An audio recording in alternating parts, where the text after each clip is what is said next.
जय शिव शंभू, जय मैया पार्वती। कैसे हैं आप सभी लोग? होपफुली आप सभी लोग बिल्कुल ठीक होंगे, खुश होंगे, स्वस्थ होंगे और अपना ख्याल भी बखूबी आप लोग रख रहे होंगे। आज की जो छोटी सी वीडियो है ये इसलिए बनाई जा रही है जिससे कि आप लोग जैसे बहुत परेशान रहते हो और आपकी ज़िंदगी में परेशानियां हैं, आप चाह रहे हैं कि आपकी ज़िंदगी की परेशानियां ठीक हो जाएं, आपकी ज़िंदगी में जो कष्ट है वो हमेशा के लिए ख़त्म हो जाए या कम हो जाए।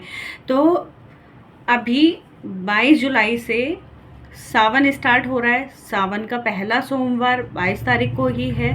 तो आप लोग, अगर आपकी ज़िंदगी में किसी भी तरह की समस्या है, कुछ लोग ऐसे हो सकते हैं जिनकी शादी नहीं हो रही, रिश्ते नहीं हो रहे हैं, है ना, बहुत टाइम से परेशान हैं, दुख है उनकी ज़िंदगी में, कष्ट है, परेशानी है, आपकी ज़िंदगी में धन की कमी है, सुख की कमी है, संपत्ति की कमी है ना, और भी कई परेशानियाँ, गृहस्थ जीवन में परेशानियाँ आपके चल रही है। आप बहुत मेहनत करते हैं लेकिन मेहनत का आपको फल नहीं मिल रहा है ना।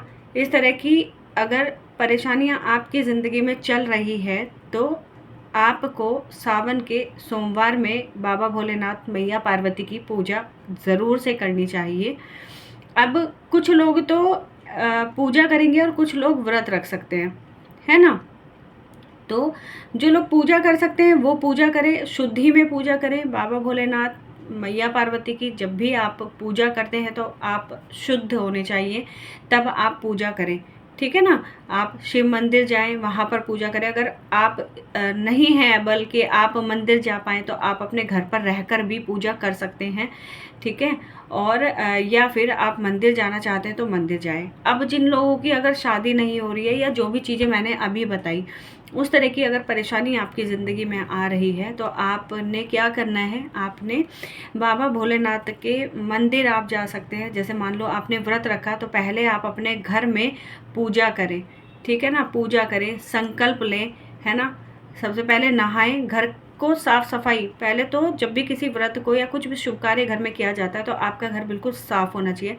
आपके घर की जो मेन एंट्री है वो एकदम क्लीन होनी चाहिए, साफ़ सुथरी होनी चाहिए। अपने घर को थोड़ा सा सुगंधित करें, फूलों से करें, जैसे भी करना चाहते हैं करें। और उसके बाद में आप नहा कर फिर अपने पूजा स्थान में जाकर बैठें और वहाँ पर बाबा भोलेनाथ की पूजा करें या जिनको भी आप मानते हैं उनकी पूजा करें। अब अगर आपने व्रत उठाया है तो व्रत उठाने से पहले आप मंदिर में जैसे दिया बत्ती आप जला लें। उसके बाद संकल्प लेने की प्रक्रिया होती है। जब भी आप अपनी ज़िंदगी में कुछ भी कार्य करते हैं, भगवान से रिलेटेड, भगवान से कुछ मांगते हैं, कोई इच्छा रखते हैं, आप चाह रहे हैं कि भगवान आपकी ज़िंदगी से कष्ट ख़त्म कर दें, इस तरह का अगर आप कुछ भी चाह रहे हैं तो आपको सर्वप्रथम तो आपको अपने घर के मंदिर में संकल्प लेना चाहिए, ठीक है। संकल्प लें कि आप इतने व्रत रखेंगे, क्यों रख रहे हैं आप ये भी बोलेंगे, ठीक है ना। और उसके संकल्प लेने के बाद में फिर आप व्रत को धारण करें। जितने व्रत आपने उस संकल्प में बोले हैं उतने व्रत आप करें, ठीक है ना। और वो व्रत करने के बाद में उसका उद्यापन होता है। या तो आप घर पे उस उद्यापन को कर सकते हैं या फिर आप मंदिर जाकर सिंपली खाना अपने घर से, आप जैसे पूरी और खीर आप बना के लेकर जाए। भोले बाबा को खीर बहुत पसंद है। आप चावल की खीर बना के ले जा सकते हैं, पूरियाँ लेकर जा सकते हैं बनाकर। बाकी इसके अलावा कोई और श्रद्धा हो आपकी तो आप वो बना सकते हैं। नमक का कुछ भी बनाते हैं अगर आप तो उसमें लहसुन प्याज नहीं होना चाहिए, ठीक है। व्रत पूरा होने के बाद श्रृंगार का सामान जाता है मैया पार्वती के लिए और बाबा भोलेनाथ के लिए आप एक वस्त्र लेकर जाएंगे, ठीक है। 2.25 मीटर का कॉटन का कोई भी कपड़ा, पीला या सफ़ेद रंग का या फिर क्रीम कलर का आप लेकर जा सकते हैं बाबा भोलेनाथ के लिए। कोशिश करना कि पीले रंग का हो तो बहुत अच्छी बात है। और वो आप मंदिर, वो जो थाल आप रेडी करेंगे उद्यापन के लिए, तो उस थाल में कपड़ों वाला श्रृंगार वाला थाल आप अलग से रखें। अच्छा श्रृंगार के उस पर मैं एक चीज़ आपको बताना चाहूँगी। श्रृंगार जब मैया का आप ले जाते हैं तो वो सेपरेटली खरीद कर तब रखें हर आइटम, क्योंकि जो वो पैकेट बने आते हैं उन पैकेट्स के अंदर खाली होता है।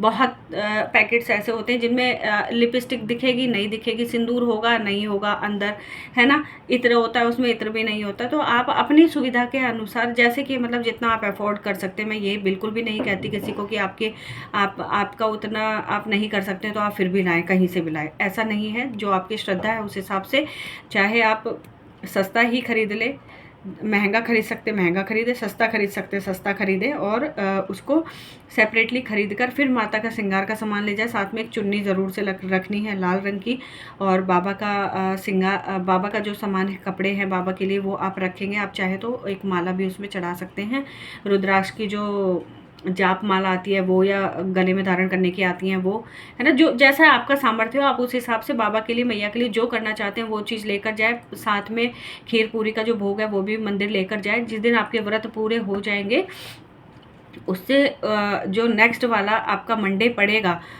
उस मंडे पर आपने ये सारा सामान पंडित जी को देना है मंदिर ले जाकर, और वहाँ पर आप उनको बताइएगा कि मैंने सावन के सोमवार के व्रत करे हैं तो मैं उद्यापन आज कर रही हूँ, तो तब आप वो उनको दे दीजिएगा। साथ में कुछ दक्षिणा आप पंडित जी को दें, है ना। कुछ फ्रूट वगैरह उनके लिए ले जाना चाहे, खाना ले जाना चाहे तो उनके लिए ले जा सकते हैं। जो थाल आप घर से बना के ले जाएंगे, वो दोनों थाल, वो सारा सामान आपको वहीं छोड़ कर आना है, वो साथ में नहीं लाना है, ठीक है।